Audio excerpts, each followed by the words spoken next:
The Earnestly Speaking podcast is a show that is founded on free-flowing conversation and may at times venture into mature subjects. Listener discretion is advised.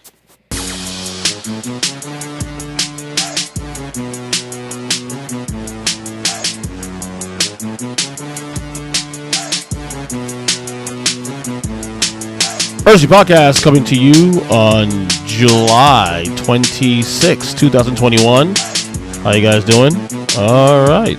I'm actually, this is kind of new now because I'm actually recording this podcast off the floor now. Because recently I've done some podcast upgrades. As of late. You guys don't know this. I don't really give too much about, I don't really, peel too much behind the scenes, what goes on. In terms of what's going on with, what I have equipment-wise, whatever, I don't really get into that just because. But recently, first off, you've probably seen this. If you've seen the last couple of videos I've done on either my other podcast, Tasty Wrestling, or this show, I've now gotten a boom stand. Some a little more professional looking, I guess, right? To some degree. That's one thing that's upgraded. That's not a big deal, but that's something I never thought of buying this because I really didn't think I needed it because I actually had other mics here before, and those are good enough for me to use at the time. I just had, at the time when I would, when I started podcasting 10 years ago, which by the way, we're celebrating 10-year anniversary next week, of the show, I would actually, I was so basic on what I did, how I did things. All I really cared about was getting the content. I didn't care about the equipment. I didn't care about getting top-end equipment and on the back. My main goal was always to get the content out. The content was always important than anything else that was involved in the process. So I'll get and I still have it. I have my blue mic, my blue snowball mic. I've had that for close to 10 years and whatnot. I remember when I first did this podcast, I used to all the audio I did it came through the computer speakers. That was it, the computer microphone.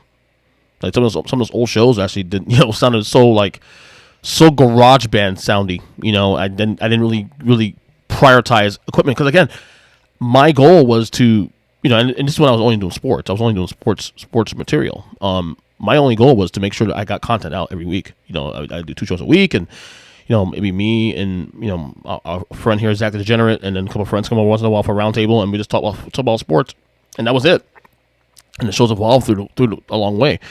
I mean, we're now evolving not with the show, but also with the equipment now. I've gotten this. I've gotten a new mic recently. Got that mic late last year, and then I got a new mixing board, a mixer. I've never had a mixer until now, because again, I didn't think I needed it.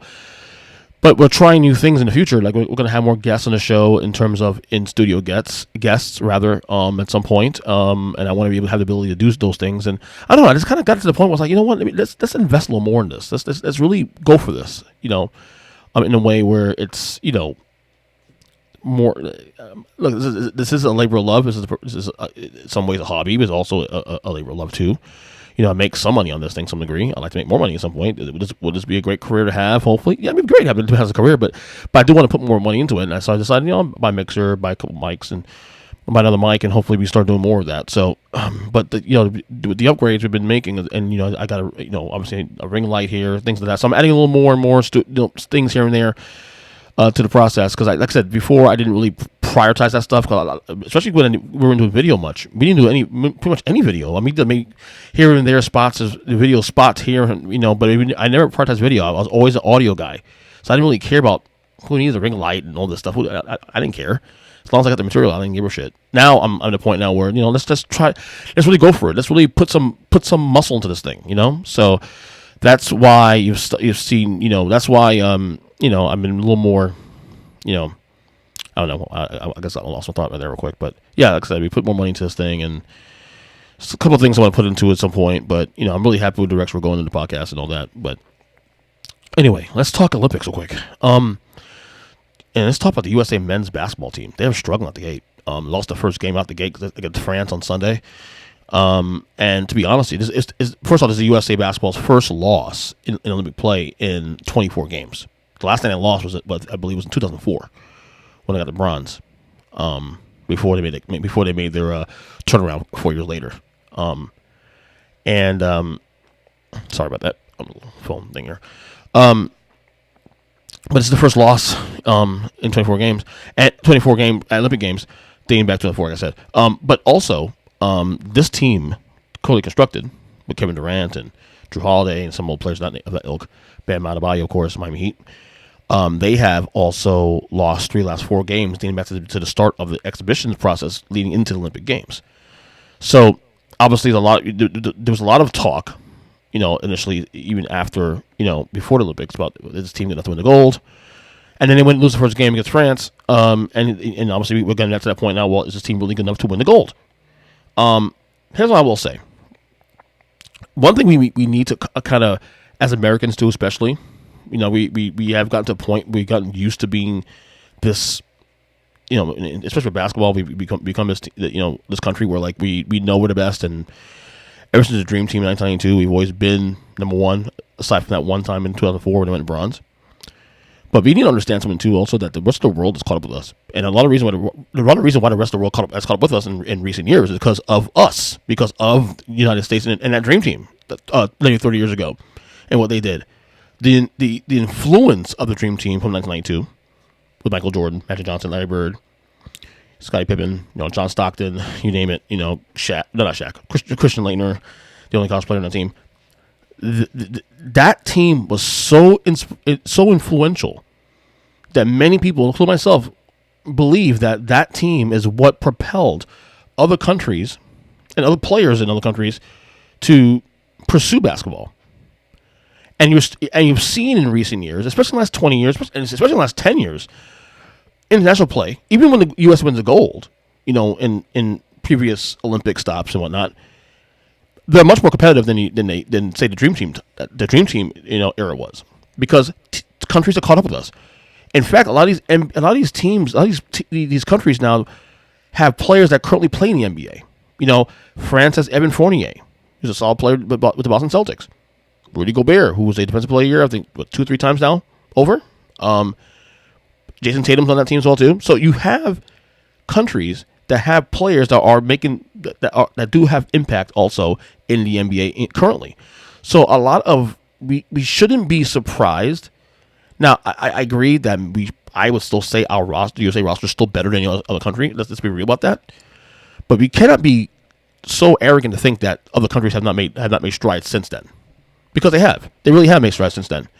And it's something we need to kind of sort of like come to grips with, really, because I'm a proud American, but we have to understand that there is a bigger world outside us, and there's a lot of countries outside this country that are doing big things and have caught up to us in a lot of ways, and basketball being one of them. And we can debate other things other than sports that the other countries have started to really gain some ground on us or even past us, but basketball is one of those things I will say that we aren't as dominant as we think we are.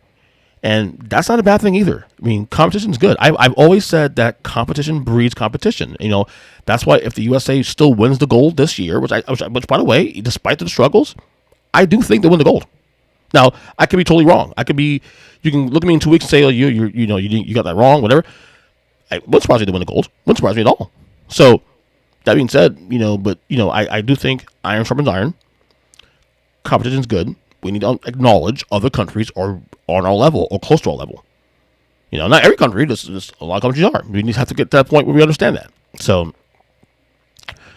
the next game on Wednesday, we'll see if they bounce back. I think they play Spain, which I'm hoping that game's on when I'm not working. But we'll see what happens there. More sports stuff here. A couple of NFL storylines I want to talk about real quick. This broke down today. First off, Aaron Rodgers and the Packers are about to agree on a 1-year deal, or remember there's a lot of talk about Aaron Rodgers, whether or not he'll play next year and he'll retire or whatever it may be. And we found out today Aaron Rodgers and the Packers are going to agree on a 1-year deal, basically on a 1 year to commit 1 more year, and then which will pave the way for Aaron Rodgers to leave the Packers next year after the season. I'll tell you what, it's going to be very fascinating to see how this. Forget him when he leaves, because I think it's obvious that he's going to be gone when it's all said and done. I am curious. Now that we know this will be Aaron Rodgers' last year, most likely, 99.9% sure, based on the reports. I am curious about the reaction in Green Bay. I'm curious about how he'll be received. Between training camp, preseason, of course, regular season, if they go to the playoffs, of course, obviously. I wonder how fans will greet him and how the reaction will be. Because Aaron Rodgers is not the most likable figure, obviously, when it comes to sports, because the demeanor he has and all that. But you can't deny how good that guy is. I've already said for years, and again, Pat Mahomes might be the one to break this cycle. But Aaron Rodgers is the most, in my opinion, the most talented quarterback I've ever seen play football. Maybe ever. He's in my 30-something years of watching football. And he's definitely, in my opinion, the greatest Packers quarterback of all time. That includes Bart Starr. That includes Brett Favre. I'll stay on that. I don't care if you're a Favre fan. Aaron Rodgers is a much better quarterback than Brett Favre. No, that's not even an argument, in my opinion. I mean, if you're arguing that, go talk to a wall. Because that Aaron Rodgers is the man, okay? He is a bad man, as Stephen A. Smith says all the time on the show. But he's not the most likable either. But again, we're not talking about likability. We're talking about ability. Likability and ability are two different things, okay? Both are separate arguments. Both are not mutually exclusive. So I'm really curious how he'll be received this year. That's going to be a fascinating storyline. The other storyline right now that's broken today, we saw a report yesterday, first of all, that Deshaun Watson intends to report to camp to avoid being fined $50,000 a day for missing camp, for missing, training camp, whatever. And now, to be heard word now, that the Texans do intend on trading Deshaun Watson. They've now made him available officially after months and months and months of not doing that. Now it's kind of fitting, fishy, or weird, what to call it, because now we've heard today also that 10 of the 23 accusers, or 22 accusers rather, that alleged Watson of acting inappropriate with them, ladies, women, what to call it, have now filed charges or filed complaints with the Houston police. Two of them weren't on the lawsuit. So it's going to be interesting to see how this plays out with the specter of everything that's going on with his legal issues. We'll see. Thus far, nothing criminally has been charged. Everything's been civil on the civil side. A lot of people are up in arms about, why is he being allowed to play in camp? My position is this. He hasn't been criminally charged for anything. There hasn't been any criminal complaints filed as yet. So in my opinion, you should be allowed to play football. Until something criminal, until he's let up on charges, you continue doing what you got to do until so be it. So I'm okay with that. It may not be a popular position, but it's also the right one, in my opinion. It is, logic over feelings. Who I am. I'm a big logic guy. I'm logic first. Now, if he's getting charged with a crime, then we have another conversation. So we'll see how that one goes. So, anyway, so today, had a call to work today because last couple of days I've been dealing with some really bad back issues. Really, not just the usual stuff I've been going through the last couple of months. Which I've been getting massages for every week, pretty much the last couple of months. Upper back issues, but that's been taken care of really for the most part. Also muscle issues, because what I do for a living, or whatever. I get that. But last Wednesday, while I was getting a massage, I also had a lower back issue that started spiking up again. Now, it went away. My masseuse took care of it. Went away for a little bit. Wasn't an issue really much until over the weekend. I think Saturday when I was working, I got home from work, and I started really having backache again on my bottom right lower back issue.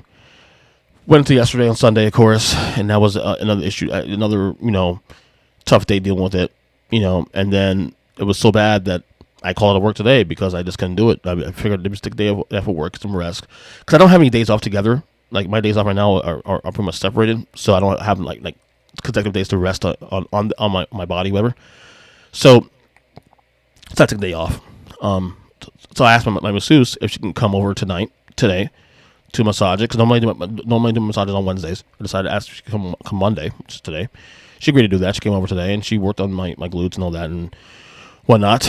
But then we were having a conversation about things. She was a little concerned about a certain area of my back, that same area. It was like a little bit like a lump, and she has not diagnosed it yet because she can't legally. And I should go to her orthopedist or maybe to go see what's wrong with it. But I might have a herniated disc. Because that area, now granted, I got the massage today. I feel fine. It's still a little pain on that area, but I feel fine. But they were doing some research while I was being massaged. My wife was doing some research too with the masseuse, and they think that I may have a herniated disc. So, it's one of those things where I don't really get much into the health stuff. Like I just live for years and years and years, just live. And now I'm starting, as I turn 41 and, I'm getting older and whatnot, I'm starting to, deal with other things that I need to deal with. And I've been not dealing with for years. And now it's coming to the forefront, and back issues being one. And this is now something where I'm a little scared. I'm a little worried because, I don't know how serious it is.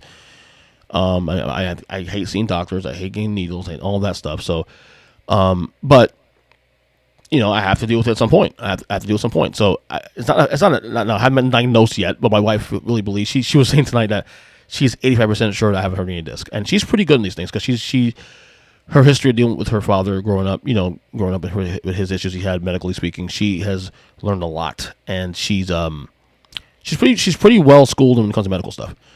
This is why I always tell her I'm surprised you never became a doctor or a nurse, because you were really good at this stuff. So I don't know. I'll probably get checked out at some point in the coming months or whatever and see if this is something I should be worried about, whatever. But yeah, I may have herniated disc now. That's great. So I need to start really stretching more and really drinking more water. I think more than anything else, I really need to lock in with my health, knowing who I am, knowing my body, and knowing what to do with my body and how to treat it. Stress, rest, balance. I think at the end of the day, it's about balance. It's about making sure I have a balanced lifestyle, which I pretty much, I guess I say I do have, I do have some degree. I don't do much. I don't go out much, and I'm pretty simple life. But stress, you add stress to that too as well. Finances and, dealing with parenting decisions to make and, marriage and stuff, and then, decisions for the future, and make sure everything's, and even when you have everything in order, you can't control everything in the environment. Some, your kids have to go to school, and your kids are in school, and all those things.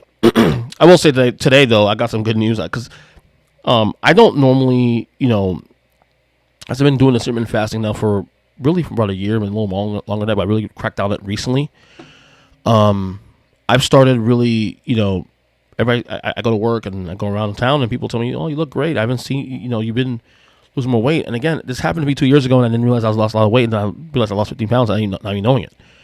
And a lot of it was intermittent fasting, and I really doubled down on it recently because I really want to get back to, not forget the fact that you get to lose weight. It's also the fact that you get to control your life and know when to eat and use and make sure you put food in its proper place more than anything else. So I went to a friend's today. We took our kids to the pool. We took our kids to the pool today with a fellow friend, and I went to the restroom after, and I noticed there was a scale in there. So I decided to go on the scale because I never weigh myself. I don't ever weigh myself. And turned out I've lost a lot more weight than I thought. I am now down to 212 pounds. I have not been this small in weight size since my early 20s. That's insane. And again, I'm not really doing anything out of the ordinary, really, because I as much as I've been doing like intermittent fasting the last couple months, especially, I still don't eat as good as I should. I don't eat like sweets here and there. I don't eat like candy, none of that. I still drink too much sodas, which I need to stop.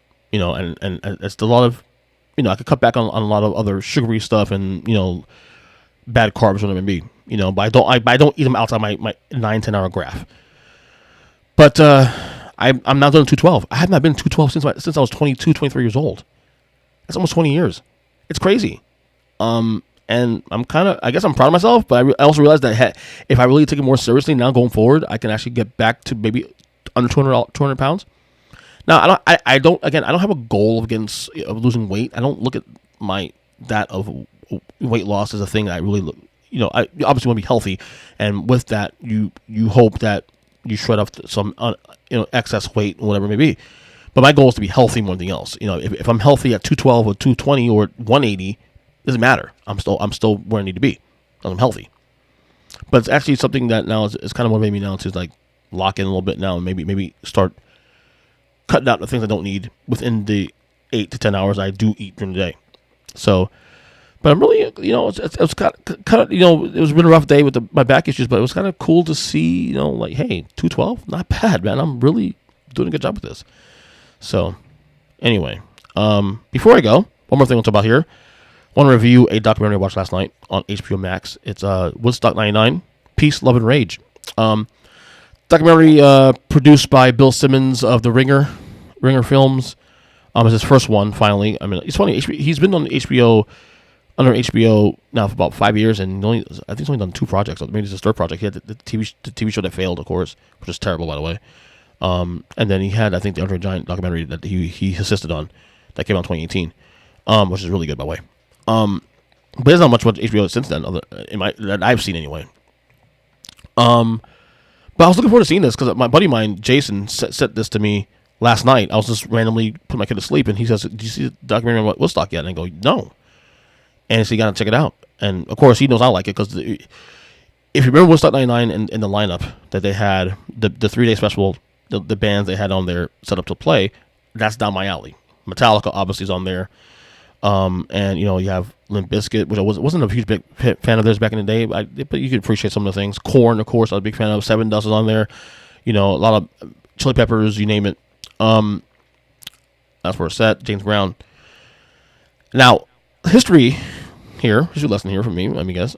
I was actually planning on going to Woodstock '99. Woodstock '99 was done in Rome, New York, in the middle of July. I was 19 at the time, and I had I really did think about going to this show because I want to see Metallica. That would have been my second time seeing Metallica concert at the time. I decided not to go because I realized, wait, Woodstock, and I remember seeing Woodstock 94, and I remember it was a little bit of a clusterfuck. Not because it was a bad situation to be in, but it was very crowded, and I didn't know if I can. First of all, I couldn't get anybody to go with me. Number one, none of my friends wanted to go. None of my friends at the time that I had really cared about that kind of music, so no one really wanted to go with me. So if I was going to go to New York on this kind of trip, I would have gone alone, and no one wanted to go. So I'm not going to bother pushing that. It'd be a lot more enjoyable to go with people that you can enjoy this with. So that's why I didn't go. But the documentary was good. It did feel a little too political at parts, like because obviously the thing with the Woodstock is that it was a shit show from the beginning. The way it was organized, the people running it didn't really put more thought into being organized with how they handled, not just the crowd, but also people coming in, getting in for free, and the water situation, and it was just disgusting and all that. And then, of course, I was a little bothered by a little bit about some of the political angles because you have the people on the documentary talking about white supremacy and angry white men, and we can get into another topic of that one day about the deep dive about that. But it felt a little too biased, anti, all these middle class, privileged white people, angry for no reason at all. And I can see the angle, but it felt too forced. Like, okay, I get what you're trying to say, but okay, enough. Just give me the documentary. Let's learn what not to do. Of course, I mean, obviously, there's a lot of incidents. There was alleged rapes apparently happened because of how disorganized it was, and obviously, day 3 was the disaster where there was fires there. This was done on an old Air Force base back, that closed down years before that.